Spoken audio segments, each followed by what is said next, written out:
Welcome to the Healing for the Heart podcast. I'm Jem, I'm the fundraiser, and I've been at Healing for the Heart for something like 4 months now, and with me is Donna. And Hi. Donna, you've been here how long? Just over 3 years? 3 years. And you're the community development worker. I am, yes. Yeah, and so one of the projects and what we're going to be speaking about today, the project that you run is Made for More. Yep. As well as a bunch of other stuff Yes. as the community development worker. So what are some of the other stuff you do? And then we'll start talking about Made for More. Some of the other stuff that I do is actually partnership working in the community at the Heart of Scotstoun Community Centre with Glasgow Clyde College, doing a wellbeing, fitness and healthy eating course, 8-week course. The next intake's in January. That's on a Monday. On a Tuesday, again, it's working in partnership with a local community centre, the Heart of Scotstoun, doing Teen Talk Tuesdays. Just sitting in the cafe having a chat with people to basically help combat isolation and loneliness. On a Wednesday, we run our Made for More workshops in that community centre as well. On a Thursday, I work in partnership with the North West Recovery Communities, Addiction Recovery Services and Mental Health Services, and I run wellbeing workshops for them on a Thursday. And on a Friday, we have a creative writing group on a Friday on Zoom. So it's quite a full-packed week. Yeah, it sounds it. Yeah. And it's all mental health focused. Yes. But it's holistic. You're engaging with things like diet, exercise, Yep. wide variety. What was it that got you into mental health service in the first place? I think my past experience of mental health and addiction personally and professionally. So I've got lived experience of mental health, coming through mental health. Actually done counselling with Healing for the Heart for over a year, and I've got lived experience of being in addiction and being in recovery. I'm actually celebrating 12 years of recovery tomorrow. Congratulations. Thank you. You doing anything to celebrate? I'm going out with my family for a dinner and friends and stuff like that. Oh, that would be nice. And so Made for More is kind of the main thing you do with us. Yes. And can you sort of tell us a little bit about what is Made for More? Well, Made for More is a 12-week self-development supported volunteering programme. We go through a 12-week process where we do topic workshops every week, and we do initial 1-to-1 assessments as well, in mapping people's 3 key areas of people's well-being. And we run that for 12 weeks at a time. We do like midway reports and evaluations as well, just to make sure people are meeting their short-term and long-term goals. So you're goal focused. You get people in at the start and you say, where do you want to be going? Yes. And then you're evaluating as you go along. Yes. Cool. Yep. And so when did it start? Well, Made for More started initially as a pilot. 3 years, just over 3 years. We'll be going into the 4th year next year. It initially started as a pilot, and we thought through a discussion, myself and Shona had a meeting. Shona's the CEO of this organisation, and we had a chat, and we basically wondered what it would be like for people to get together and hear different people's perception on where they are with particular topics that make up positive mental health, and have a bit of a discussion-based group on that, or workshop on that. Okay. So what kind of topics are you looking at in that? Well, the topics that we cover are stigma, mental health, stress management, self-care, resilience, boundaries. Today we've done an amazing group on meaningful connections, and communication. So they're just some of the topics that we cover, and we've done some of the steps to excellence stuff as well in the latter 6 weeks of the programme. So I got two questions on that one. So what are the steps for excellence? Mm-hmm. And is there any topic that you cover that you would say is really close to your heart, or something that is a favourite of yours? All of them. All of them. Okay. All of them. But Steps to Excellence is basically CBT Right. focused. And it looks, again, it's about goal setting as well, and how people can achieve them goals, and looking at some of the barriers that are maybe in your subconscious mind that are blocking you off from achieving short-term and long-term goals. I think I've had both experience in addiction services and mental health services, working in the field of addiction and working in the field of mental health, and I really prefer the mental health, because I see the difference that it makes. The two of them are very closely linked, but not there's not a lot of organisations, addiction services and mental health services, that are working together with regards to that subject. So the mental health stuff, and the stress management, and the self-care, of course, are some of my favourites. Yeah. So if on that note of stress management, I feel like I need a lesson. So what would you say? Well, actually, yeah. What do you cover when you're looking through that? Because you sit down for an hour, and Yes. 2 hours. You sit down for an hour. Discussion based, practical based. What are you looking at? What are you learning? Well, actually, some of the questions are quite basic, and it always amazes me that you've got a topic and people come into the group with the idea that they don't actually know what self-care is, or they don't actually know what stress management is. So that always amazes me. And then we will, the way the group work is that I will pose a question. I'll ask the group what is their perception on stress management, and the group will feed back, so they get the collective perception of the group in the room, and then I'll provide some information, like a dictionary definition, or a definition of what we believe stress management is, or what the dictionary definition is. So providing some information what it actually is, and then we'll look at, so what are some of the consequences that if you're stressed how is it going to impact you. So we spend two questions on the problem, and then we'll move into 2 questions on the solution. So how can you reduce your stress? How would that look like for you? And then we'll go into the preventive measures part, the latter part of the group, and kind of show people as well a lot of the things that they're doing right, because some people can focus on a lot of the things that they're doing wrong and not a lot of the things that they're doing right. And even if that's a small thing, that they didn't engage with some toxic relationships on that day, or they looked after themselves by going to a meeting, quite basic things. And then we'll give the self-care's attached to that as well. So we're mapping out, so what is self-care again? Both of that group goes together, because I like to give practical worksheets out for people, so that some people learn differently. Some people learn visually, some people learn auditory, and some people, it really impacts them if they write things down and they see it in front of them. So we'll do a self-care plan together. How do you look after yourself, for example, physically? What is it you need to do? How do you look after yourself mentally and emotionally? What is it you need to do? And the full group collectively gives everybody's different perspective on that, and ideas of how that would help that individual. And so I would imagine actually in that group discussion, you're also having someone, one person coming up with an idea, and another person going, "Oh, actually, that would be really helpful for me." Yep. And the peer support side to it is really important for people, because it builds relationships, it builds connection.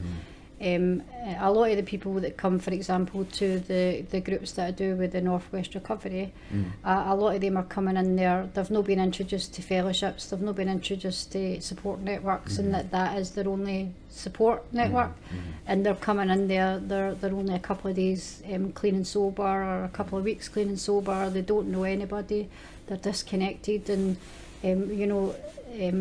that really impacts them mentally and emotionally, and it really supports them. So the peer supports are really important. And just to clarify, so the Northwest communities that you just mentioned, that's the recovery network that you work with on Thursdays. Yes. Yeah. Mm-hmm. So you're using a lot of the stuff that you're actually teaching or going through in Made for More in your other services and other work. Yep. Initially it was developed and Made for More and for Made for More. We continue to do that and Made for More. But other than just taking 10 people through a group work programme, we're doing like workshops in the community for the recovery community, and hopefully for the general community as well. Mm-hmm. Cool. That's really cool. It's really exciting to hear about stuff like that. Yeah. Because I think, I don't know, I could imagine actually it might be quite hard to come across stuff, especially when you're saying you've got people coming into Made for More who don't have fellowship, they don't have community. Yep. So even coming across something which you might need may even be difficult, like accessing the information to get support. Yes, definitely. And well, actually, then on that note, so how do I get into Made for More? How do I find out about it? Well, you can visit our Facebook or social media, social media pages. Listen to our podcast. Yes, listen to our podcast. But we are also in a lot of other different social networks as well. We're with the Heart of Scotstoun on their social media. We're in the Heart of Scotstoun. We're at the Tea and Talk Tuesday, for example. I'm providing information to people in that. The Northwest Recovery are putting us on their social media, and there's leaflets on their front desks and all of their recovery community desks in the Northwest. So, you know, I've been doing this work for over 10 years now, and I'm really connected in the recovery communities and in the general community in Whiteinch. But I would really like to expand out into other communities. Yeah, I think I've got a question for you later on about that one. But the other thing I was wondering, so I've read through a few of the evaluations from Made for More, some of the projects some of the people even who have seen real change in their lives and their behaviours and their attitudes. And all of the evaluation forms have 4 categories. They've got physical health, learning and development, social networks and positive relations, and then future plans. And I was wondering, what made you choose those 4? And I can read them out for you again if you want. But were there other things that you might consider as well, or that you just don't write down? Or I don't know, what do you think? I think the 4 key areas lead to a lot of things with regards to a person's well-being, you know, mentally and emotionally, physically, learning and development for purpose, and social and positive relationships and being connected are really important aspects. I think I chose them because I believe that that's what makes up positive mental health, and obviously because of my experience doing group work and in the recovery communities and working in mental health as well, because I used to work in mental health as a support worker. The key areas make up a person's general well-being. Yeah. And you know, it can be the most basics of things, again, like some people, for example, aren't consistent with taking medication, for example, or they've not been to the doctors in a long time. They've got health issues that they're maybe not addressing, and for somebody to sit down and say, oh well, you're scoring a low score on that, so how can you take that? You know, how can you get that score a wee bit higher? And they realise some of the things that they need to do for their physical health, even if that's going engaging with the doctor, taking medication consistently, eating a wee bit healthier, eating 1 meal a day, or you know, sleeping. All these things impact your mental health. So we really try and get the scores a wee bit better with that as well. And so I know what you mean by scores, but what do you mean by that? So yeah. on a scale initially at the first assessment, we'll you assess a person's physical health, for example, on a scale of 1 to 10. And they'll assess it for themselves. Yeah, I'll say to them, so on a scale of 1 to 10, where do you think that you are reasonably with your physical health? And if they say a 2 or a 3, I'll say, well, why is it that at that score? And so they're actually thinking about that for themselves. It's very person-centred. They're actually thinking about that for themselves, and they're scoring it maybe at a 3, and sometimes it's higher. So I'm be like, well, realistically, why do you think? So I'm always questioning, why do you think it's at a 2, or why do you think it's at a 7, and get a general feel for where the person's at with their physical health. And so the short-term goal would be, so how can you get that from a 3, for example, to a bit higher, even if it's went up 1, to a 4. But we found quite quickly in the first 6 weeks that all the scores considerably change within the first 6 weeks of the programme. And on that note, so as you're saying, and because you do midway reports, midway reports, that's it. So that's how you know that people are improving 6 weeks in. Yes, and that's how they know they're improving, most importantly. And so I highlighted some themes that I've picked up from the evaluation forms. Fabulous. And I was wondering if you could give a story, just one story on any of the things that might come to mind of someone that you've seen improve, and that we can know, there are real people with real stories who are seeing change. So one under drugs is recovery that I've picked out, family connections and reunions, and then employment, either being voluntary work, education, or employment, and getting full-time or part-time employment. Yep. I think the one that always gets me,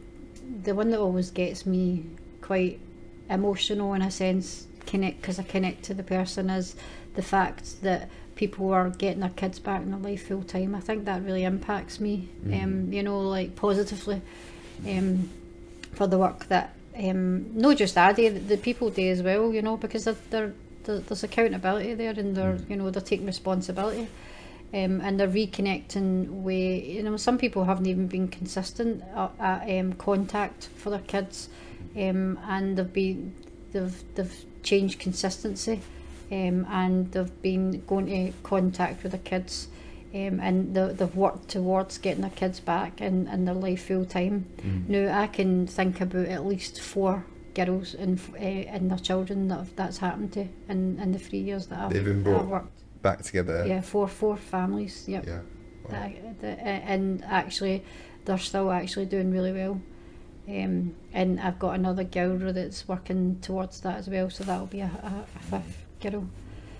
So that kind of stuff really impacts me, just because I know about the damage and the impact that I've done to my own kids with my when my mental health wasn't that great, or I was in addiction and that kind of stuff. So the meaningful connections being brought back together again. So that really impacts me. The other ones that you spoke about there, I've seen people that have went back to education. There's a guy that's doing the same community development courses at university, doing the same university course in community development. The same one that you did. Yeah. They done the Activate course, and a few people went through the Activate course, because that's the thing. Because we're working in partnership with colleges, I know what courses are available, and I can signpost people to different courses that they might like, or that they want to do. I know where people are doing the Activate course in the communities, and I know quite a lot of the recovery community as well. So it's just connecting people to all these different avenues, or even giving them information that's there, because a lot of people don't know that actually these people are there, you know, the services are there to help them. So it's just connecting people, reconnecting people into these areas. You know, there's about 3 or 4 guys that I went back, they're in full-time work, and I sat for them the beginning and done helped them with personal statements, job applications, applying for jobs, and they're working in full-time jobs. Wow. Yeah, so Yeah. it is pretty amazing. That is pretty amazing, the work that people do to get themselves well. You know, I'm just I don't know what the right word is. A channel. A channel to reconnect people. So Yeah. Well, yeah, I'd say, Donna, it's very impressive hearing the work you do.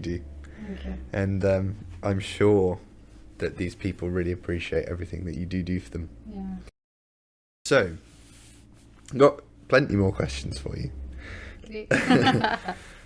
You've mentioned a bunch of areas like Scotstoun, or a bunch of other partners that you've worked with, Heart of Scotstoun, Northwest Communities.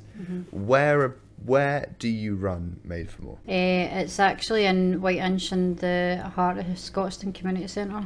Okay. Although we've moved to new lovely premises here in the town, I was still passionate about working in the community, because that's where my skill set is, in the community. So we work for there.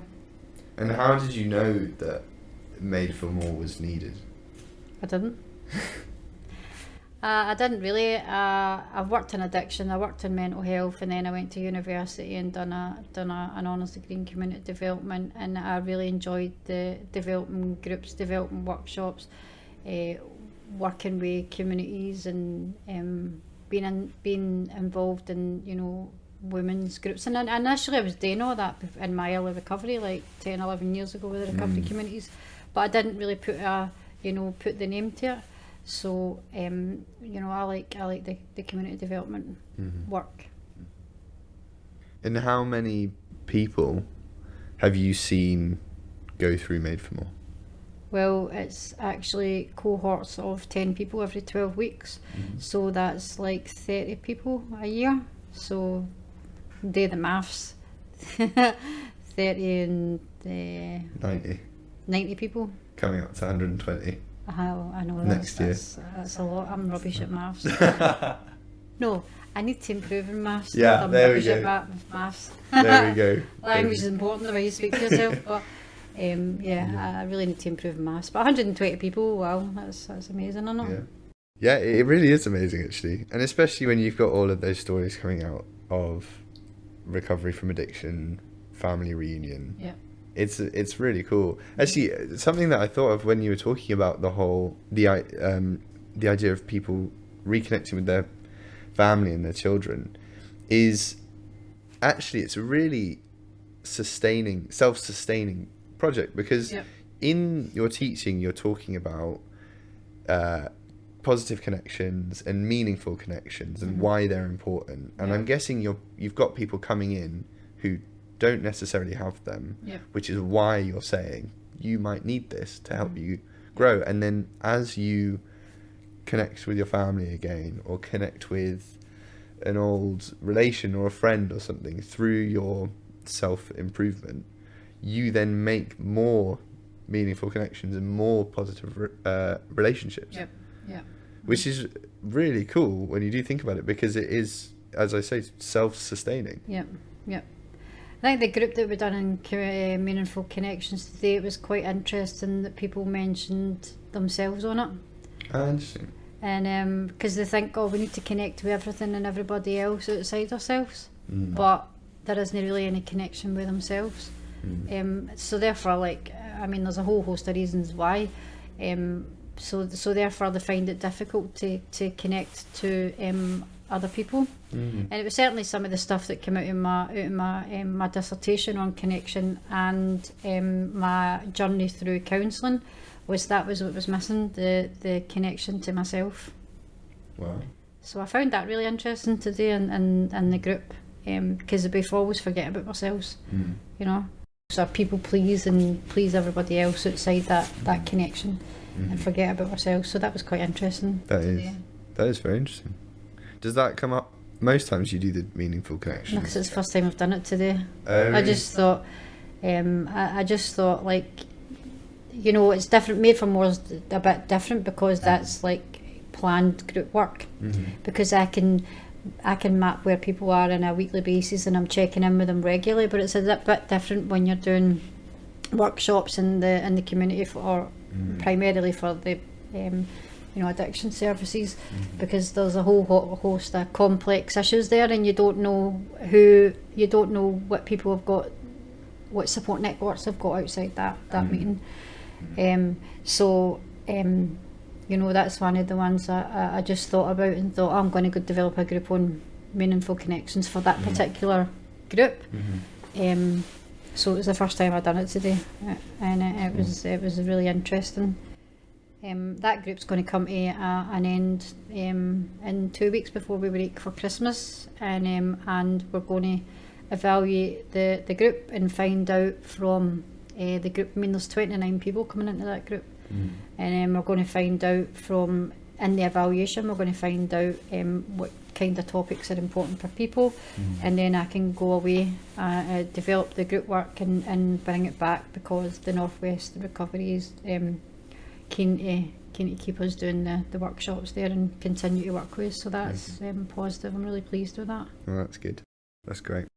And I was wondering, if I give you 3, I guess, themes, in a way they're topics, but ideas, so emotional resilience, connection, and sense of purpose, how does Made for More engage with those topics? We've definitely already touched on that in a way, but maybe if there was one of those things which you wanted to expand on, maybe emotional resilience, or any 3 of them. So emotional resilience, connection, sense of purpose.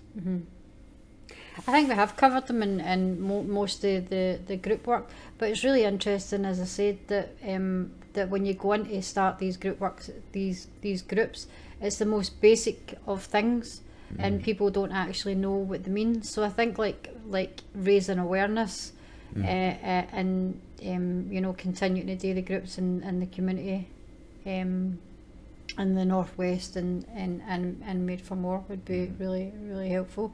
I think I already cover all the things in there implemented into Made for More, because again, it's the social and positive relationships and the learning and development cover the basis of purpose. So and I do resilience as well in the groups, so I'm already covering it. So resilience is a topic in the groups? It is one of the topics, yeah. What do you look at in that? In the resilience group, in the resilience group, it's like, well, what is resilience and how does that look for you? What are the barriers to resilience, and what are the different types of resilience? Because people don't know that there's emotional resilience, there's physical resilience. They don't know that this kind of information, very basic information, but a lot of people, what I'm finding in these groups, they go, before I come into this group, I didn't actually know what emotional resilience was. So there's all different things that are covered in the resilience. And how do you build resilience? It's all right saying what is resilience and how does that look. So how do you build that? But most importantly, people will actually find out at the end of the group that they have got resilience, and that's quite revealing for people. It's quite like a light bulb moment, like thinking, oh, I've got resilience. Again, what they're doing right and not focused on what they're doing wrong all the time. It's quite important. Finally, last question, you're done. £10,000 gets dropped on your lap for Made for More. That'd be nice, wouldn't it? It would be nice. It would be nice. It'd be very nice. What are you doing with it? I think I would like to expand into different communities, maybe different, because I'm not only in the north with the addiction services. I would like to go into the east, for example, and the south, because I know that they've got drop-ins up there as well. So expanding the recovery communities, and I would also like to go into other communities like Rickazy, for example. I've done a wee bit of work up in Rickazy with the women up there. So, for example, going into another community, and also to do workshops for the community, you know, for people that don't need, people maybe that are isolated, they've got family that have got mental health issues, or they've got family that have got addiction issues, or, you know, like families of I don't want to say the general public, but it's kind of the general community, you know, that I've got family that have got these type of issues, because I think, you know, it's brilliant that the recovery community is so well established, and, you know, there's wellbeing groups for people that have got mental health, but sometimes the families can maybe not get access to a lot of these services, so that would be nice. So expand, grow it. Yep. Start engaging with, I guess if you're doing families, you're getting kids along, and yeah, definitely working with youths, yeah, working with youths of a certain age. Yeah. Fantastic. Well, thanks, Donna. Thanks for sitting down and chatting to me. Thank you. And hopefully we'll be able to tell many more stories all about Made for More and the recovery community, and be able to see and hear about more positive change. Yes, definitely. Thank you very much.